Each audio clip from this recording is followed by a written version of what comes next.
Mad Max. Now this is one of those games that got totally buried when it dropped, but it's low-key one of the coolest open world games ever made. So here's the deal. Yeah, it came out the same year as The Witcher 3 and Metal Gear Solid 5. So nobody really paid attention to it, but if you actually sit down and play it, bro, it's kind of fire. You're Max, obviously, stuck in a completely messed up post-apocalyptic desert wasteland. Cars are everything, water's rare, everyone's either insane or dying, and you're just trying to survive and build the ultimate ride with your weird little hunchback mechanic buddy Chumbucket. That dude treats your car like a religion. It's wild. Now let's talk about the world. This is where the game shines. It's this massive desert, right? Sounds boring on paper. Sand, sand, and more sand, but somehow it never feels empty. You've got busted war camps, old broken highways, oil fields, shipwrecks buried in sand. Like the world is dead, but it feels so damn alive. And every sunset, straight up wallpaper material. And the driving, holy hell, it's so fun. This is one of the few open world games where just driving around is the best part.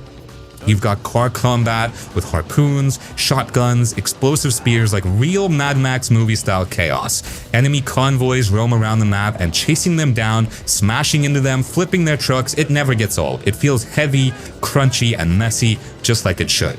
Combat on foot is kinda like Arkham, but rougher, more brutal. Max isn't a ninja. He's just a pissed off dude, swinging fists and breaking jaws. The sound design sells every punch too. You feel it.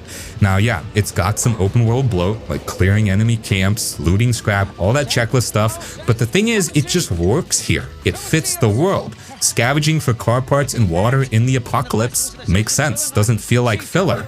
And man, the atmosphere. This is one of those games where you'll just stop and stare sometimes. A sandstorm rolls in, lightning cracks through the sky, visibility goes to zero, and you're out there in the middle of nowhere holding on for dear life in your beat up ride. It's mad in the best way.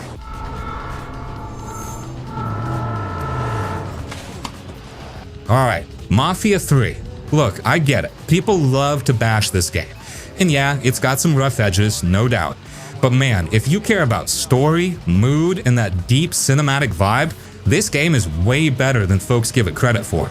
You play as Lincoln Clay, a black Vietnam vet trying to rebuild his life in 1968 New Bordeaux, which is basically New Orleans but with more crime and even more soul. The story kicks off after your whole crew gets betrayed and wiped out by the Italian mob. Lincoln doesn't just want revenge, he wants to burn their whole operation to the ground. And you feel every second of it. Now here's the thing, and people really don't talk about this enough. The atmosphere in this game, straight up insane. Like bro, this open world isn't just big for the sake of it, it's soaked in mood. Every street, every alley, every neighborhood feels like it means something.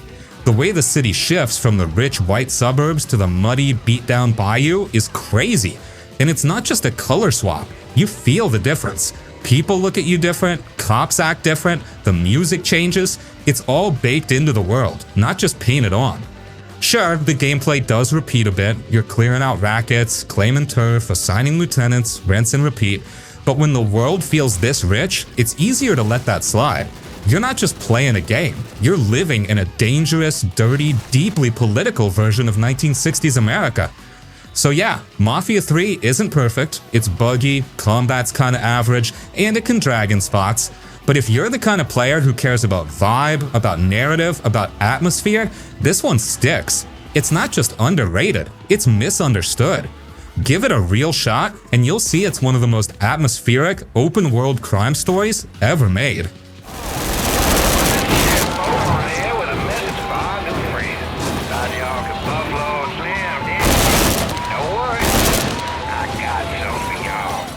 Just Cause 3. This game is straight up chaos therapy. Like if your brain's fried and you just want to blow stuff up in the dumbest, most over-the-top way possible, this is it. And honestly, it's kinda underrated. People usually brush this one off like, it's just explosions and silly physics, and yeah, they're not wrong. But they're also missing the point. It embraces being ridiculous. You're Rico Rodriguez, this stuntman level freedom fighter dude, and your job is to take down a cartoonish dictator by pretty much turning the whole island into fireworks. The open world is huge, and I mean really huge. The fictional island of Medici is like this Mediterranean paradise. paradise. Blue waters, beaches, old towns, crazy mountain roads, and tons of military bases waiting to go boom. It's one of the most colorful, lively-looking open worlds out there. You don't just walk or drive, you've got a wingsuit, parachute, and a grappling hook, and you chain those together like you're Spider-Man with an action movie addiction. You'll be flying over towns, hooking to a chopper midair, throwing a grenade, and wingsuiting away while stuff explodes behind you. Pure dumb fun. Now, the missions are, sure, they're kind of repetitive, not gonna lie, but the game doesn't need deep story beats. It's a sandbox where the toys are rocket launchers and fuel tanks. You make your own fun. Want to strap a rocket booster to a cow and launch it into the sea? Go for it. Want to tether 2 helicopters together mid-flight and watch the chaos? Totally allowed. Now, one thing people don't talk enough about is just how smooth it all feels when you get into the flow. The traversal, grappling onto a cliff, opening the parachute, switching into a wingsuit, skimming over the trees, it feels amazing. Like better than most games that tried to be smooth and fast. Dragon's Dogma Dark Arisen is such a hidden gem, especially if you like action RPGs that don't hold your hand and just throw you into a big fantasy world to figure things out for yourself. And I swear, most people slept on it because it didn't have the fancy marketing or polish of a big AAA game, but if you actually get into it, it's wild how much freedom and depth it gives you. At first glance, it kind of looks like your standard medieval fantasy game, swords, magic, dragons, castles, you know the vibe. But here's the thing, the combat in this game, way better than most RPGs even today. You're not just pressing buttons to swing a sword. You can climb monsters like Shadow of the Colossus. Fighting a griffin, you can literally grab onto its leg as it takes off and start stabbing it midair. It's janky in a good way. Feels unpredictable and raw, like you're just winging it in a brutal world. And the pawn system, oh man, you create your own AI companion and they feel like your own little mini co-op partner. You train them, they learn from how you play, they even go into other players' worlds and come back with loot and knowledge. It's low-key one of the coolest systems in any RPG. Now let's talk about the open world. It's not massive like Skyrim or Assassin's Creed, but it's dense and honestly kind of scary. There's no fast travel spam. If you want to get somewhere, you better walk there. Deal with whatever shows up at night, and yeah, nights are dark, and actually prepare. It gives you that old school feeling of adventure where going from one town to another feels like a journey, not just a quick map click. The atmosphere is underrated too. The world feels dangerous. You'll be walking through some peaceful forest and out of nowhere a chimera jumps out and you're like, oh crap, I'm not ready for this. And you either run or improvise like hell. The game keeps you on edge in a fun way. And when Dark Arisen came out, it added this whole underground dungeon thing, Bitter Black Isle, which is just straight up creepy and challenging as hell. It's almost like a horror version of the game. The vibe there is so different. Pitch black tunnels, crazy tough enemies, and you're just hoping to survive long enough to get good loot. Sleeping dogs? Yeah, people always throw GTA or Yakuza around when talking open world city games, but Sleeping Dogs? That game's sitting in the corner like, yo, I was fired too, what the hell happened? And honestly, it was, and still is, like ridiculously underrated, especially for the open world. The setting, Hong Kong, is the real MVP here. It's not just some generic map with tall buildings and random NPCs walking around. This place feels alive. It's compact but dense, and it doesn't waste your time. Every little street, every alley, every rooftop, it all has character. You don't need to fast travel because driving or even running around is part of the fun. And the way the city looks at night, bro, it's insane. Neon signs everywhere, lights bouncing off wet pavement, street food vendors yelling, people speaking in Cantonese. It's got this raw, gritty, cinematic energy that just sucks you in.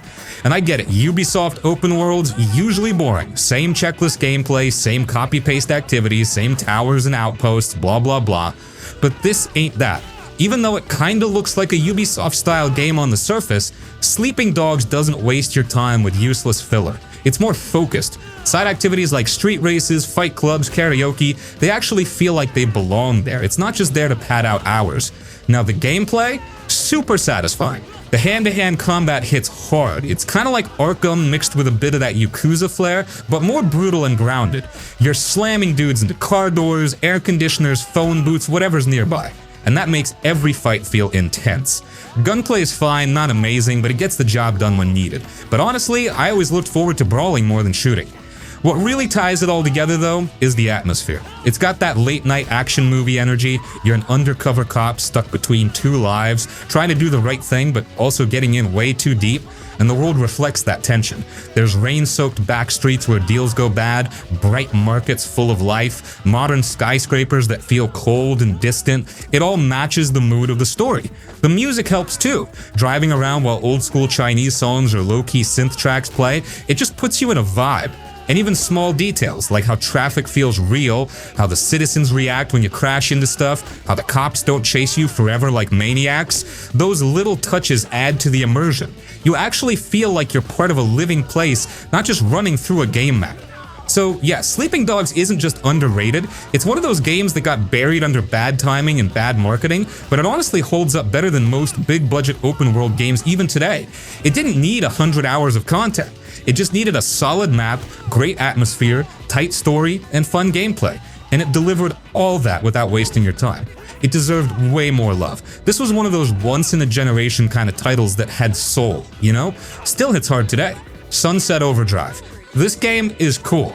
Like, stylish, chaotic punk rock energy just bursting out of your screen kind of cool. And somehow, nobody really talks about it anymore. Which is wild, because it's easily one of the most fun and creative open-world games out there. So the basic setup? You're stuck in the city, where a new energy drink turns people into mutant freaks.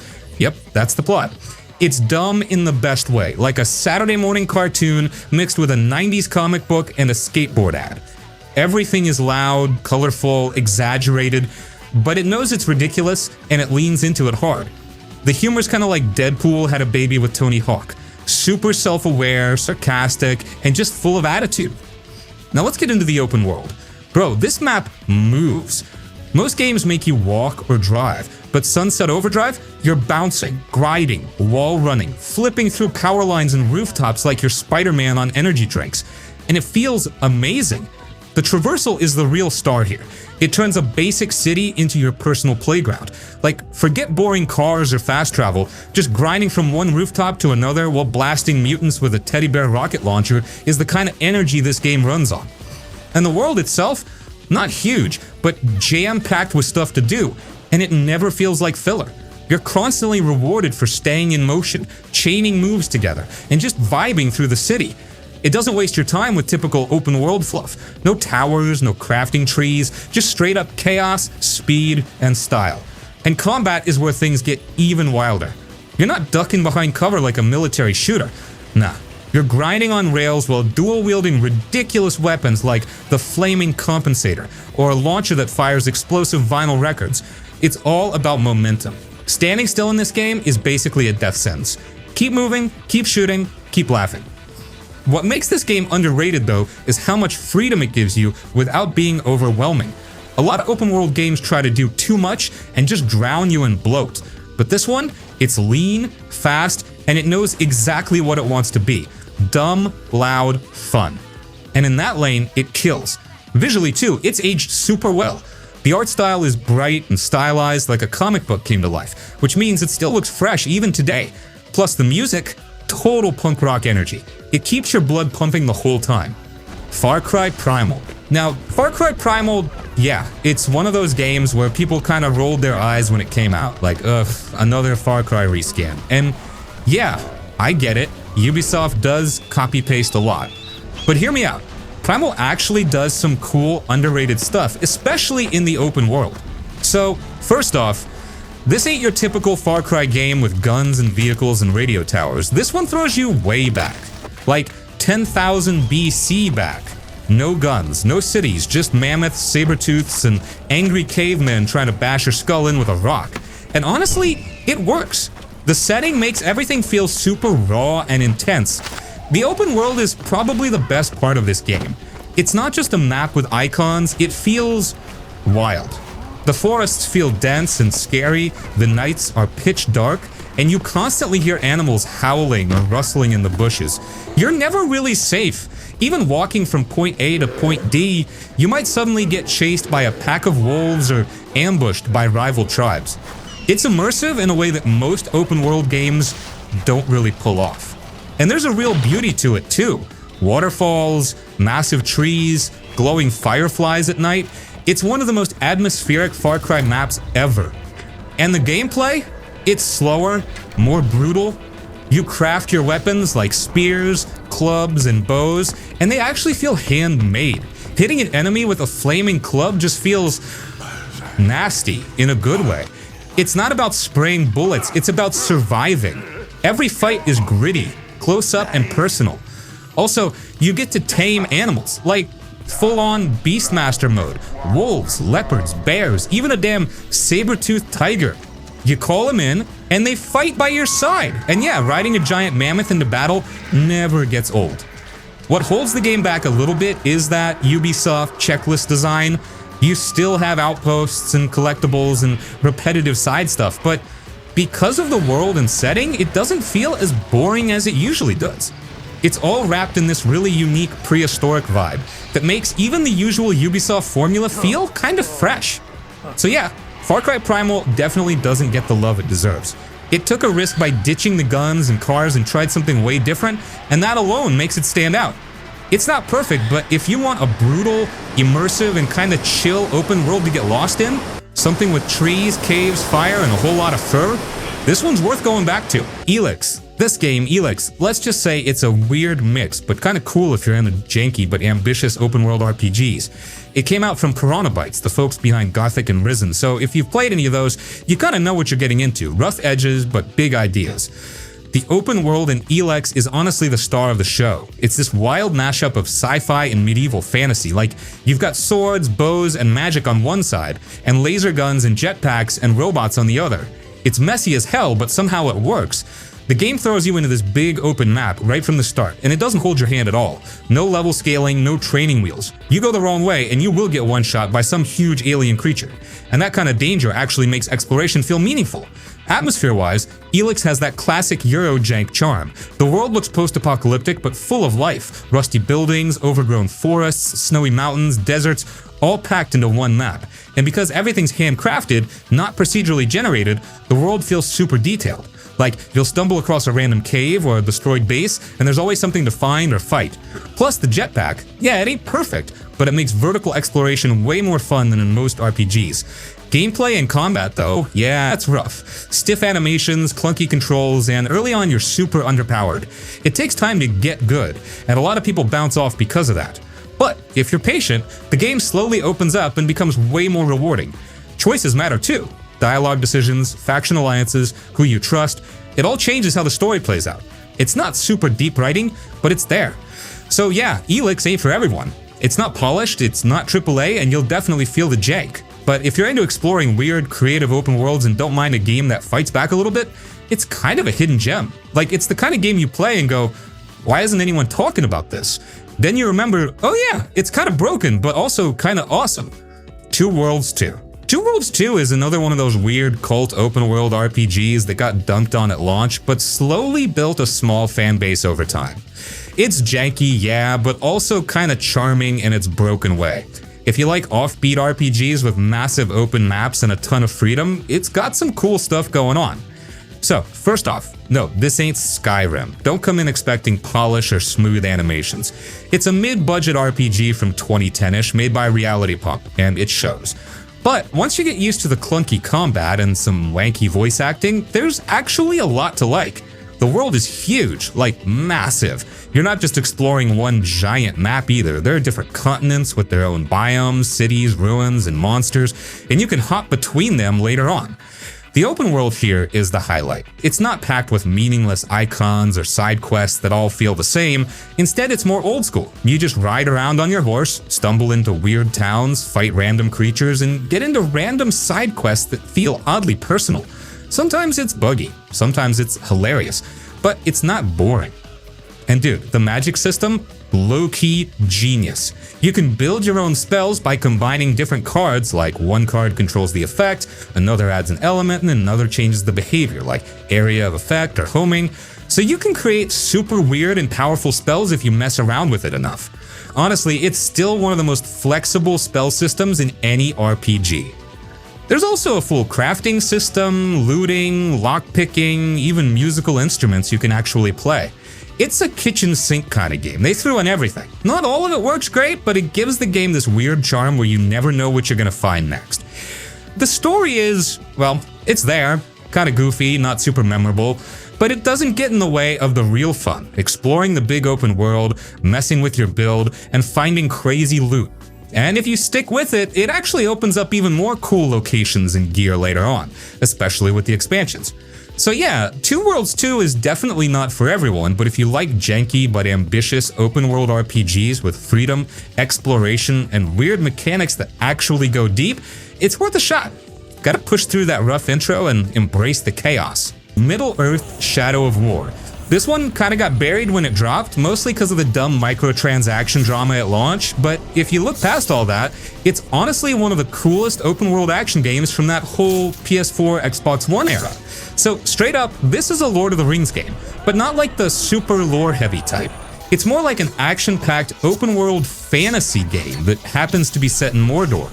You play as Talion, a ranger who's basically fused with an elf ghost, which sounds goofy and kinda is, but it works. You're running around, slicing orcs, climbing towers Assassin's Creed style, and just wrecking everything in your path.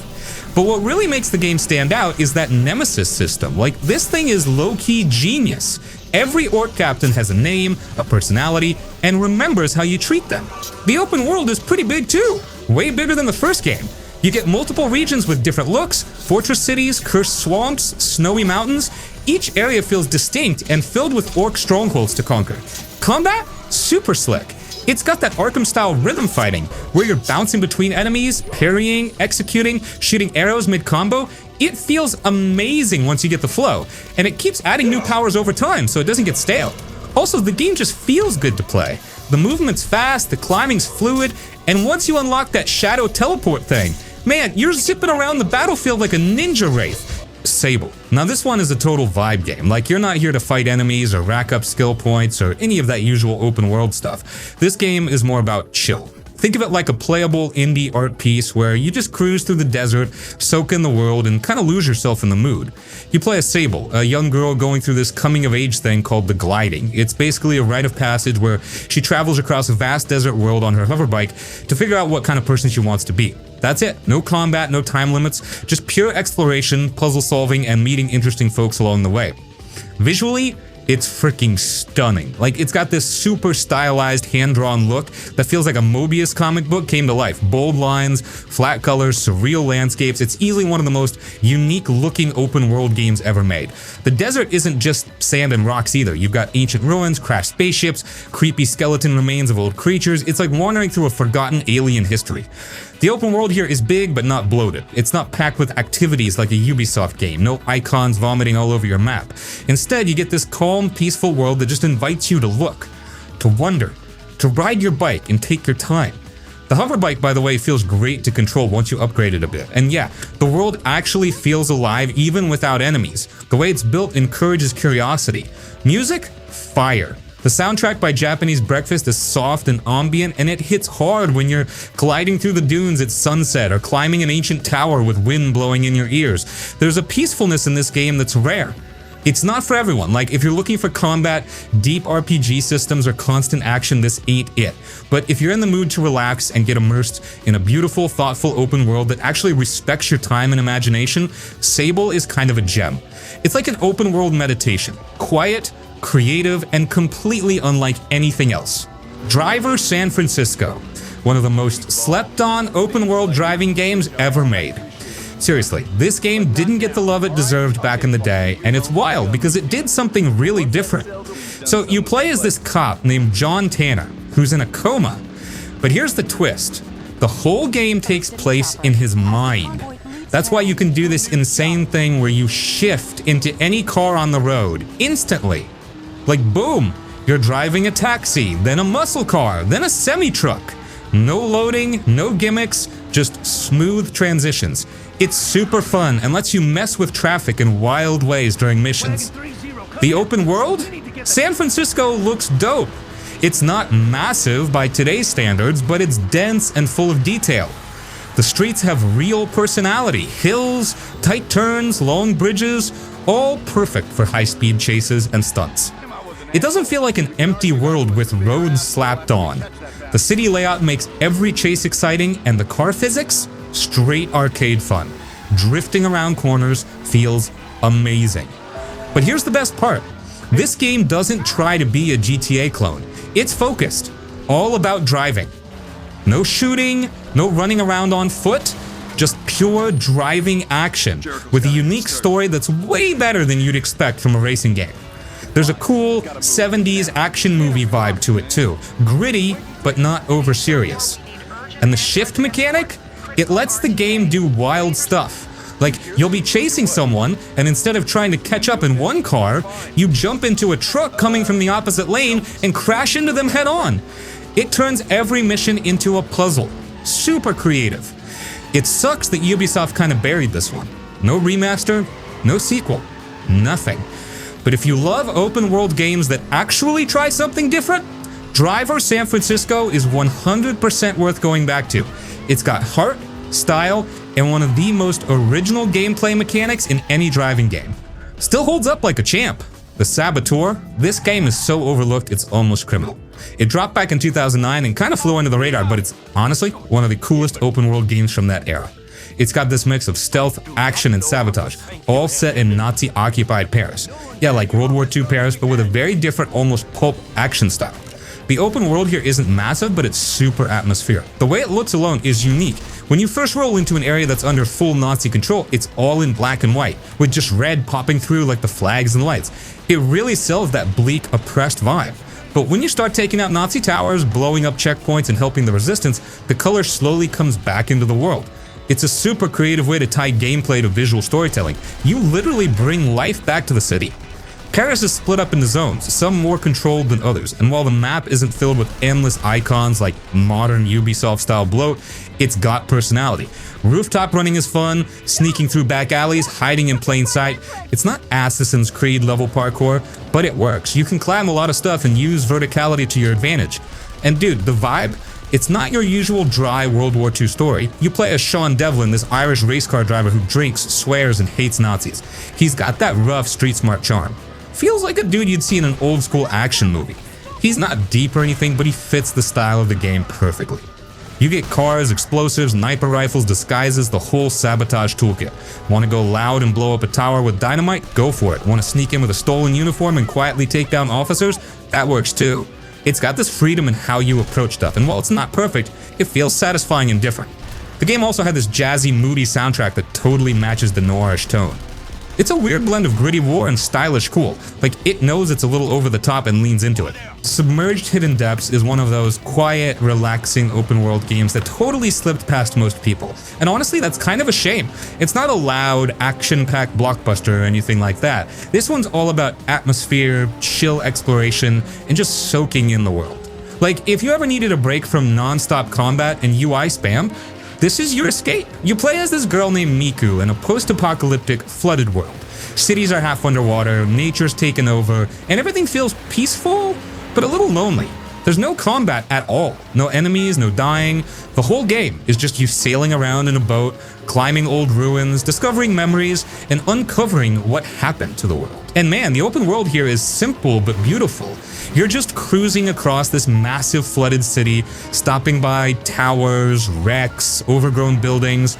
Every place has its overgrown beauty. Vines, glowing plants, weird black corruption stuff. It's like nature took the world back, but left some mystery behind.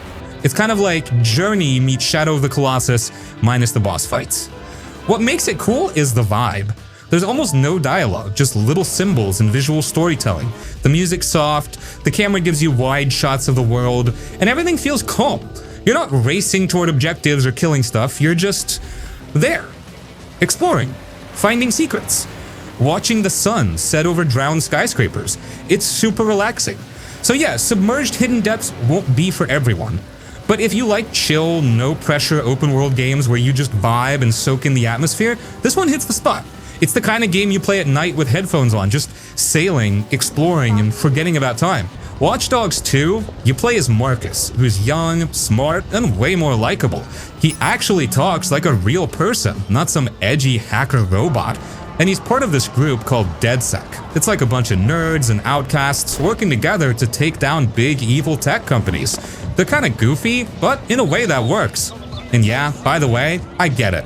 Most Ubisoft games are kinda the same. Big open world, way too many icons, copy-paste missions, and after a while, you just stop caring. It's like eating plain rice every day. But Watch Dogs 2? That one's different. Legit. The setting's San Francisco, and it's gorgeous. Bright skies, beaches, steep streets, colorful houses. You can literally just cruise around listening to the radio, and it feels good. It's one of those cities that just has a good mood. Doesn't feel dead like other open world games. And the gameplay? Straight up chaos. In a good way. You can hack pretty much everything. Cars, people, cameras, lights, whatever. Want to mess with someone by calling the cops on them remotely? Done. Want to send in a little RC bot to break into a building? Do it. Want to go full ninja with drones and never touch the ground? Totally possible. It's a big sandbox, but instead of giving you guns and saying go wild, it gives you tech and says go smart.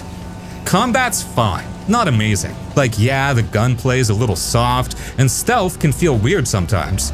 But that's not the point. This game shines when you're being creative with the hacking tools. It's more about thinking, not just shooting. And here's the thing, Ubisoft doesn't usually take risks like this. Most of their games feel like they're made by a spreadsheet. But Watch Dogs 2? It's got soul. It's got character. It's trying something different. And honestly, it works. It's underrated as hell. People wrote it off because of the first game or because it's from Ubisoft, but man, Watch Dogs 2 deserves more respect. It's one of their best open world games. Actually fun, actually stylish, and it doesn't feel like it's wasting your time.